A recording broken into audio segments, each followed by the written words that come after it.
It was a quiet Tuesday, rain tapping on the shop windows, the usual lull before the lunchtime rush. Amelia had just finished arranging a bouquet when the old man came in soaked, silent, and carrying nothing but a walking stick and a faded photo. He didn't have enough money for a full arrangement, just pointed at a single rose. She wrapped it anyway, tied it with a ribbon, and said, "It's on the house." He looked at her for a long moment, eyes wet. A week later, a man in a dark suit walked through the same door. "Miss Amelia Clark? I'm here on behalf of Mr. Lionel Greaves. He left you something." Amelia Clark had owned Petals and Poetry for 3 years. The narrow shop sat wedged between Chen's Laundromat and Murphy's Pet Supply on Maple Avenue, not exactly prime real estate, but it was hers. Every morning at 6, she'd unlock the door, sweep the front step, and breathe in the earthy sweetness of fresh blooms. Her hands were always stained with soil, her apron dotted with pollen. The work was physical, demanding, and barely profitable. Most months, she scraped by on wedding arrangements and the occasional funeral spray. But flowers had their own language, and Amelia was fluent in speaking comfort to the grieving, joy to the celebrating, and hope to those who'd forgotten what it looked like. Her regulars knew her quirks. The extra daisy slipped into a child's bouquet, the discount given without being asked, the way she'd listen to their stories while her fingers worked magic with stems and ribbon. That rainy Tuesday started like any other. The morning rush had ended, leaving her with the peaceful task of refreshing the window display. When the door chime rang, she looked up to see a figure that seemed to carry the weight of the storm outside. He was tall but stooped, wearing a coat that had seen better decades. Water dripped from his silver hair onto the worn wooden floor.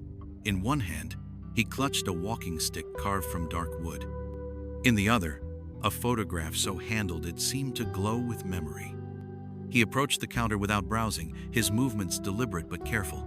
The photo, a young woman in a sundress, laughing in a garden, trembled slightly in his weathered fingers. "A red rose, please," he said, his voice barely above a whisper. "Just one." From his coat pocket came a small collection of crumpled bills and loose change. Amelia glanced at the money, then at his face. The mathematics were simple. What he had wouldn't cover what he needed. But kindness had its own arithmetic. She selected the most perfect rose from the cooler deep red, just beginning to open, with a stem strong enough to last. As she wrapped it in brown paper and tied it with cream-colored ribbon, she felt the weight of his gaze. "On the house," she said, sliding the rose across the counter. "For someone special." His eyes, pale blue and bright with unshed tears, met hers. He nodded once, gathered the rose like it was made of glass, and walked back into the rain without another word. The following Thursday brought unseasonable warmth and the usual pre-Valentine's Day chaos. Amelia was elbow-deep in red roses and baby's breath when the black sedan pulled up outside her shop.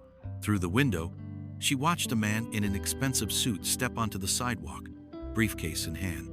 Charles Emery introduced himself with the kind of practiced solemnity that comes from delivering life-changing news for a living.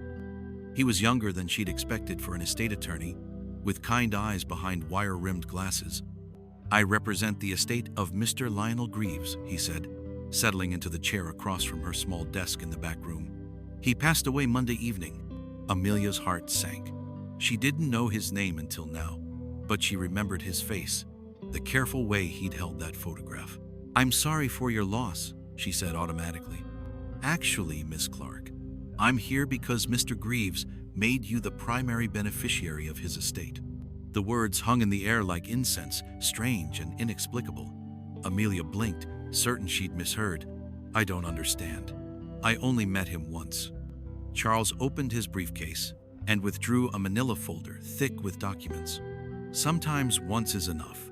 He revised his will the day after he visited your shop. According to my notes, he said you were the first person in years to treat him with dignity." She stared at the papers, deed transfers, bank statements, legal documents that transformed her life with the stroke of a pen. But why me? Surely he had family, friends. No family. His wife died 5 years ago. As for friends, Charles paused delicately. Loneliness has a way of winnowing our connections. You showed him kindness, when he needed it most. In his words, you saw him when the world had stopped looking. The cottage sat at the end of Rosemary Lane in Ashbury, 20 minutes outside town. Amelia drove there on Sunday morning, the brass key heavy in her palm, Lionel's letter unfolded on the passenger seat. Dear Amelia, my wife Margaret always said flowers were just love made visible. You proved her right.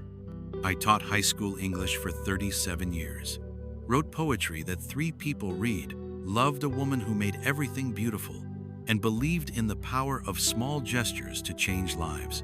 Then Margaret died, and I forgot all of it. For 5 years, I've been a ghost haunting my own existence. But last Tuesday, when you wrapped that rose and asked for nothing in return, I remembered who I used to be. You gave me back my humanity with a single act of grace. The cottage was our sanctuary. Margaret's garden still grows there, wild but alive. I hope you'll tend it, not because you have to, but because it deserves someone who understands that beauty requires both patience and love. Inside the house, you'll find my books, Margaret's recipes, and 40 years of poems about a life well lived. Do with them what feels right. You've already done more than enough. With gratitude beyond words. Lionel. The house revealed itself slowly. Shelves lined with well-worn books. Walls covered in photographs spanning decades. A kitchen table still set for one. But it was the garden that took her breath away. Even overgrown, Margaret's vision remained clear. Roses climbed trellises in elegant chaos. Peonies burst from forgotten corners, and a cherry tree dropped pink petals like confetti onto a weathered wooden bench. At the garden's heart sat a small greenhouse, its glass panels clouded with age but structure intact. On the kitchen table, she found one final envelope. Welcome home, dear girl. Make it beautiful again. Amelia didn't move to the cottage immediately. Her shop still needed her, and the decision felt too momentous to rush. Instead, she began spending weekends there, slowly bringing both house and garden back to life. She discovered Lionel's routine through the evidence he'd left behind. Coffee at sunrise, poetry writing at the kitchen table, evening walks through Margaret's garden. His final poems, dated just days before his death, spoke of renewal, of unexpected grace, of a rose that reminded him how to hope. The greenhouse became her sanctuary. She transported cuttings from her shop, propagated new varieties, and slowly filled the space with the overflow of her expanding vision. What started as restoration became transformation.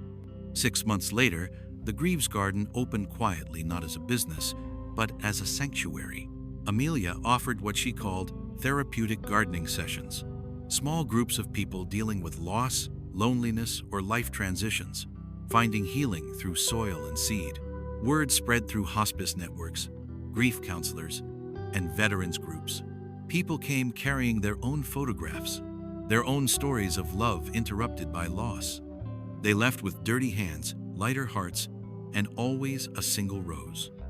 2 years later, the program had grown beyond anything Amelia had imagined. Local therapists referred clients.